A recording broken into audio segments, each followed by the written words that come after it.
Massacre on the beat!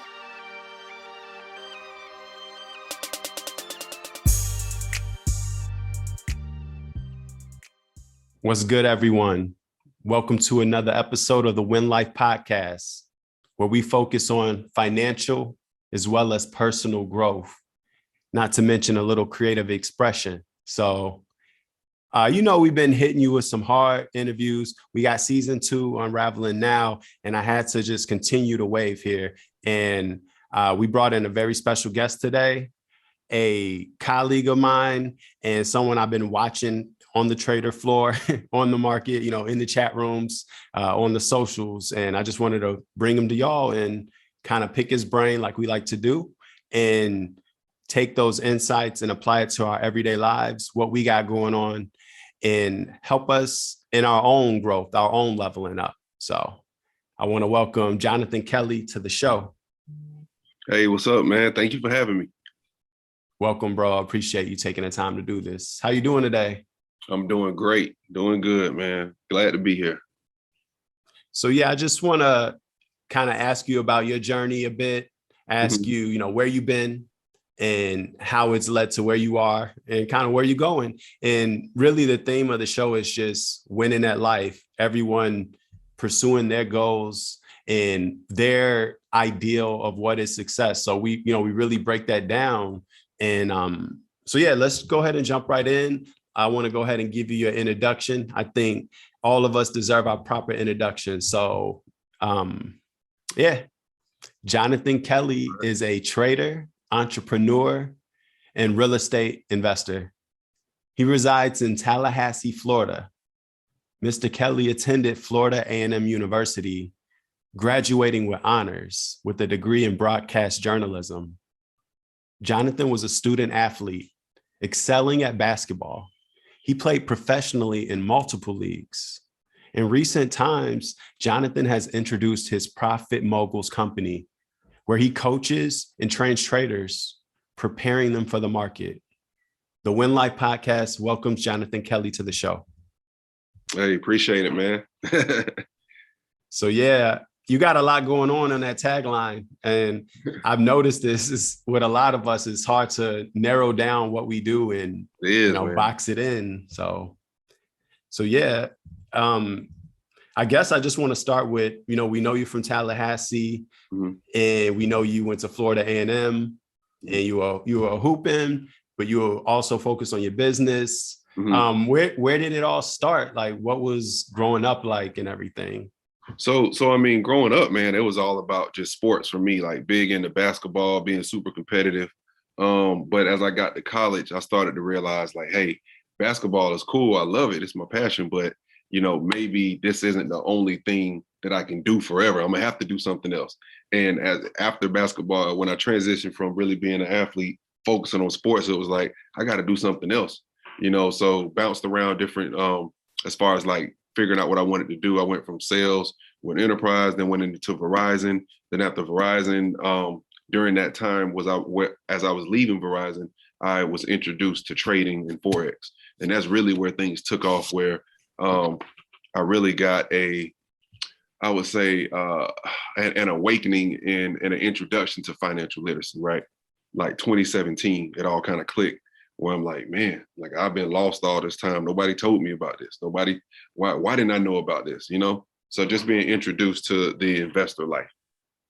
So coming up, you didn't really have like role models in your life that would, kind of schooling you early or putting you on that path? Nothing, zero.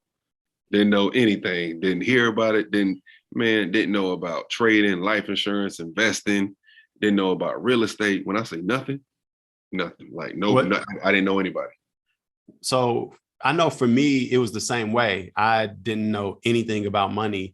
And I really had to learn the hard way. Once I went to my college, I went to UW-Madison. And once I was there, I started, ruining my credit, taking out credit cards, things like that. And it was like, I had to destroy my financial life just to learn. Yeah. Did you have any like parallels to that, or like or just more so, did you start learning about it in college when you got exposed to other people and like other ways of life and stuff? So the one thing I will say this, there was one thing I learned, and that was to always keep my credit good. So my mom was the one that made sure. She was like, man, just make sure. Yeah, like literally my mom has an 800 and something credit score. So literally she told me, just make sure you don't get credit cards and ruin your credit. Just keep your credit good. So starting off, I always had good credit. My credit score was always 750 and up, so it's like, I can say that was the one thing that I learned was just keep your credit good because you'll be able to borrow more money. And I didn't know why. I just knew that, hey, keep your credit good, That's good. Yeah, man. I'm at about 800 now, but it was at 400 and I had like so much debt and like it was very grim. Like, but that was like 10 years ago. So now right. You can get it up. Yeah. Right. So for all those people thinking like it's over, because I know some people even will commit suicide and end their life over debt like that. That's crazy, man. To think that debt and credit card and credit score would make somebody want to literally end it all. Like, oh, I'm done. No, man, just give it some time. You can get out of any hole. You can get out. Yep. So yeah, I kind of want to know a bit about your trading. I know you got Profit Moguls, you coaching. I see I'm in a chat with you. And then like I see you on social and you always talk a lot about cryptos, specifically Ripple. Yep. XRP. Yep. XRP. Yep. So I'm just curious about how like kind of like your investment strategy, what financial instruments you trade, things like that. Yeah. So primarily on a daily basis, I'm trading Forex. I'm trading gold. I don't really like indices. Everybody be on them indices, man. US 30, DAX. I trade them every now and then, but I'm not on them every day, like primarily on those. But I'm on gold and any type of pairs that is like USD, the JPY or pound or euro, stuff like that.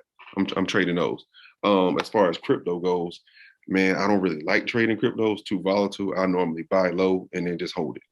So I'm more of a like buy when it gets low, hold it, and just keep, opening up, buying maybe like every now and then when I see the market pull back like it is now, go ahead and load up, fill up those bags some more, and then just continue to hold because I'm more of a long term.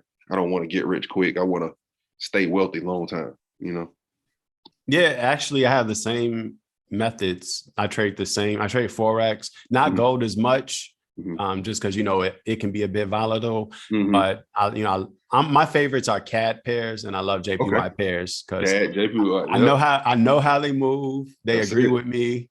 And I'm not emotionally tied because sometimes USD it gets in my head because I live in the state. That's it, yeah. But and for cryptos too, I'm in the same way. I'll be honest, like for me, I got an XRP at 11 cents and I've been holding through the $2 and that was actually the first crypto I got in and believed in. And then it was Ethereum and I got in that one around 100, 300 bucks. Oh, no. Yeah, you good. I took some out around 3,500 to make sure I paid myself. There you go. But I'm holding. But other than that, it's been a lot of misses too. But yeah, that's kind of where I've been at. That's good. I also wanted to know, do you have a specific strategy that you do? Because I know we're in the rooms where we talk about like market manipulation and order blocks and stuff like that. So I was just curious, how's your system or strategy that you personally use? So primarily I use fibs. I use the Fibonacci. Wow. I like to wait on pullbacks, man. I like to wait and then I measure it like literally either 61.8 or 78.6. I'm in there. Like if it's in an uptrend, I'm waiting for the pullback, wait on some type of show me something in the either news or market or some type of either on the 1 hour or 4 hour. Like I need to see something that is going in that direction, and then I'll zoom in to the lower time frames. Zoom in, look at like the 30 and 15 minute to try and get that sniper entry. But no, that's really what I use, man. Fibonacci and breaks and retests. That's my strategy, bro. Yeah, that's it, man. I wait for the overall direction, wait for the pullback, and I use fibs. But actually, it's funny. I use 38.2, because I like the momentum it gives me in the move. And then I do use the 50% sometime. But so the thing about 38.2, I use that too, but I stopped using it as much because what I've noticed is with 38.2, it's almost like a fake out. It'll stop at 38.2, then it'll go back in that direction. And if it doesn't create a higher high or a lower low, it's gonna come back to test that 61 or that 78. If you go back and look, pull up all your trades and back test it. And if you go back and look, you'll see where it might have stopped at 38, then it went up just a little bit. If it, like, let's say it's in an uptrend, it goes up just a little bit, then it dropped to grab more liquidity. And that's where I realized at 78 and 61 is where all that liquidity is. They always go down because they can't let it out at the 100, exactly. But they come as close as possible. Yep, they'll fake all the retail people out at 38. I used to get faked out all the time at 38. 2 years ago, I used to get in at 38 every time until I realized it's always pulling back. Low is going deeper retracement, and then it goes up. And I'm like, so now I'm getting stopped out. You know, it's hitting my stop loss. So I'm like, I said, I'll wait till 78 or 61. How do you differentiate between the 78 and 61, or is it just based on the structure you see? Yeah, structure. Like I'll look, like I like to look left, and I'll look over to the left and see like, hey, I see a lot of wicks down here at 78. Okay, I'm gonna wait. Or I see wicks at 61. Okay, I'll check 61. But a lot of times you'll see a lot of price action on the like at 1 hour. You'll see a lot of longer wicks going down. If you pull out the fibs, and let's say you're in an uptrend, right around 61 to 78, you can literally draw a box and you'll see a bunch of wicks. That's how you can tell, oh, there's the liquidity grab right there. It'll touch it, but it don't stay there. It just like it hits it and bounce. It bounce right up. Okay. How about your stop loss? Do you like, or in just your risk management in general, if you want to speak to that? Or how I like to use anywhere from 1 to 2%. 1 or 2%. Normally I'm not trying to do more than 3%. Because man, risk management. my trade board right here, max risk 3%. Yeah, 3% is max, man. Because honestly, you see like how do people lose? How do they blow their account? Because their risk management is off. They're leveraging too much. Like they're trying to like it. I mean, I used to do it. That's how I know. I would have $300 or $400 in the account and be doing, literally $300 or $400 and trying to do like $5, 0.5s. It's like all it has to do is go wrong one time, boom, account blown. But that's the mindset of trying to get rich quick and make money until you lose enough and you realize I don't have to do that. Right. And you've learned you could get funded and that's the bingo. Guess what I'm doing now? Getting funded. But if you can't be consistent, there's no reason in getting funded. There's no reason. If you can't trade a funded account, you probably can't trade your own account. I realized once I knew what I was doing, I was just like, oh, I can go past this and get funded. I've literally passed a 100 challenge and a 200 challenge. And now I'm doing another 200 challenge. Right now, I got about 3,000 more to go. And then I'll pass that one. So you hear it from both of us. It's about developing the skills. You can find the money. So because you hear a lot of traders say, I'm poor, I don't have money to trade, blah, blah, blah. But you don't even need money to learn to trade with all the free info out there. Like I got 50 free videos on my YouTube. I'm sure you got some content out there. Yeah. And then just learn on your demo, save you a couple $100, trade micros and, go through the steps. Yeah. Learn to consistently catch. Like for me, I try to catch at least 50 pips per trade a day. So like today I took an EJ sell and I went in twice. So I did a five lot on one trade, 3 lot on another trade, and probably caught 60 pips on one, 70 pips on the other one. Done for the day. You know what I mean? Yep. So that's all you need. And I mean, really that's good for like, that's a week, that's a month for a lot of traders. Oh man, that right there, dude, was a quick $4,000 in 2 hours.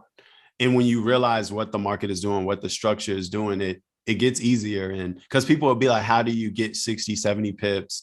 How do you know it's going to go that way? It's just all in the work and building the confidence. You see it, man. Listen, it's so crazy. I woke up this morning, opened up the phone and said, oh, Get ready. Here it is. And I literally saw what it was doing, fluttering around, but it was right at a spot where I knew it was about to drop because it wasn't making any more higher highs, and it kept hitting one spot and then dropping, hitting one spot and dropping. I'm like, I've seen this before. Like Right. this is simple, So it's just, I guess, somebody that doesn't know what to look for, they wouldn't know. They wouldn't have saw that trade. Do you ever find yourself confused in the market or like having off weeks and you struggling to see things? I used to. I haven't this year. Last year and the Okay. year before, 2020 and 2021, I was having, like, I wasn't consistent. That's the best way to put it. I would have a good week and then a bad week, a good week and then a bad week. And it wasn't where, like, I was having good weeks every week. This week was a great week. Last week was a great week. I'm having good weeks every week instead of having 4 bad days. Like, I literally got funded last year and was confused, but kept trading. I should have stopped. You see what I'm saying? So I was confused, kept trading, and had got funded, and then blew one of my accounts last year, my first 200. And I said, I never let that happen again, because when I get down, I'll just stop instead of trying to, trade and stuff. I was like, I was confused what the market was doing, but I was trying to get in and just get back the money that I lost. And I said, you know what? Let me stop. Let me take some time off, work on my skill, work on my mind, psychology, and then get back to it next year. So I got back this year and just started back working on my FTMO account. And literally, it's been 11 days and I'm $3,000 away. Okay. That's Yeah. what's up. Yeah, man. Just had to What do you think's the refocus. biggest? Okay. Was there anything else you noticed that changed in like you from the previous years to now, other than, of course, just experience and getting the reps in? Was that like a paradigm shift or? Well, the one thing that changed for me, honestly, man, was I was trying to swing every trade. Oh, okay.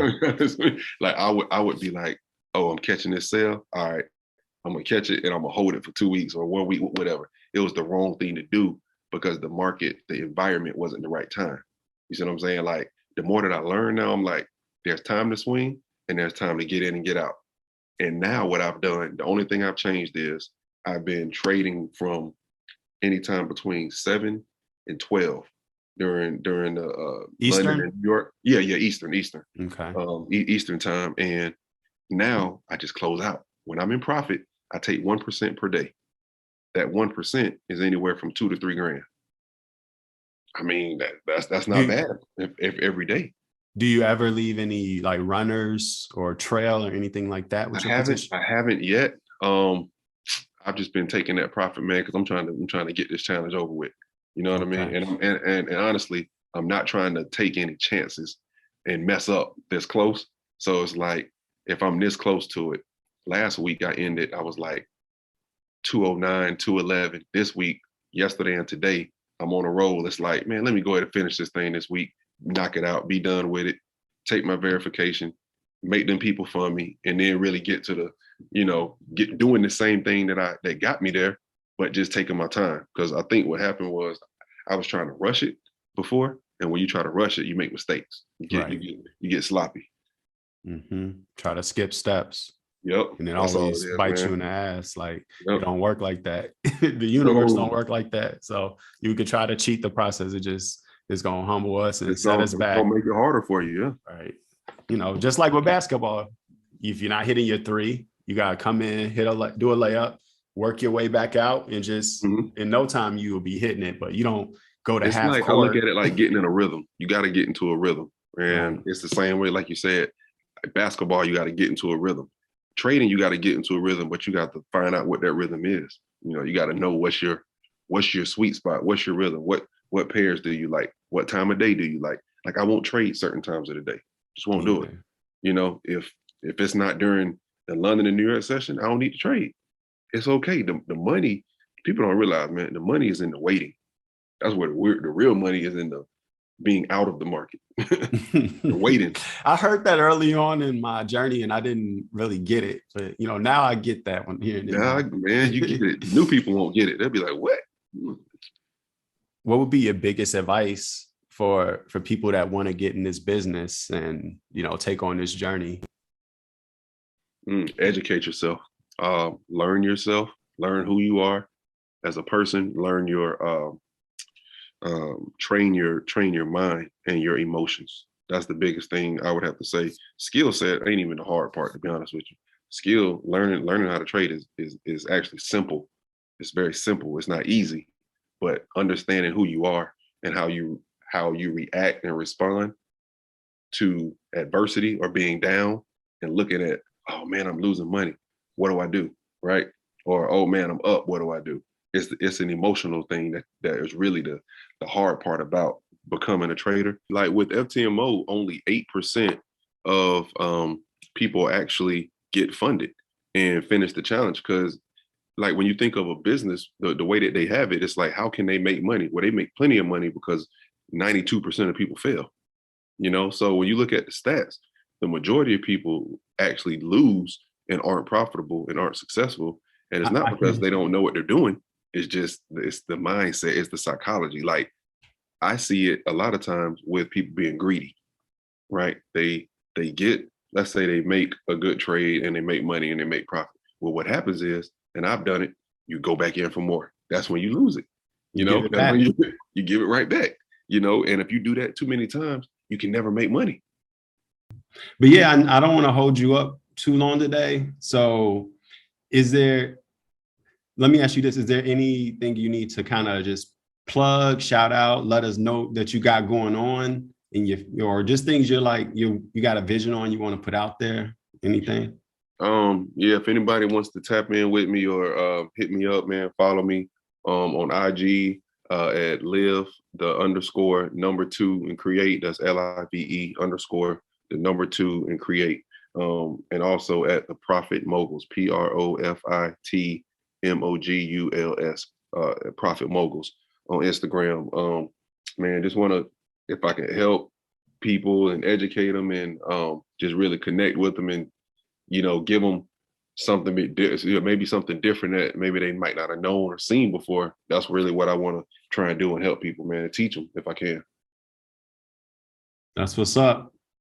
And the last question we like to ask all our guests, what does winning at life mean to you? That's a good one. Winning at life. All right. Well, I'm going to tell you like this, man. Winning at life to me means being happy, there's different ways to be successful. So I won't even say successful. I'll say happy and free. And by free, I mean being able to do what you want when you want to do it. Right. If you're not free, you can still be happy, but you're still not free. So that means that, hey, you don't really control your own life because you got somebody else telling you what to do, controlling your money, controlling when you get paid, controlling your time off. That's not winning at life. You know what I mean? Like you can have all the money in the world, but if it's controlled by this company or this business or this person, you ain't winning that life. It might look like it, but you're really not. Because Right. one thing go wrong over here, and that, all of that money and that lifestyle stops. So I think being able to travel, being able to spend time with your family, friends, loved ones, being happy and being healthy is winning that life for me. I can't disagree with that. Couldn't put it better myself. Right. Yeah, man. All right, y'all. Another one in the books. And yeah, until next time. All right. Appreciate it, man. Have a good one. Peace out.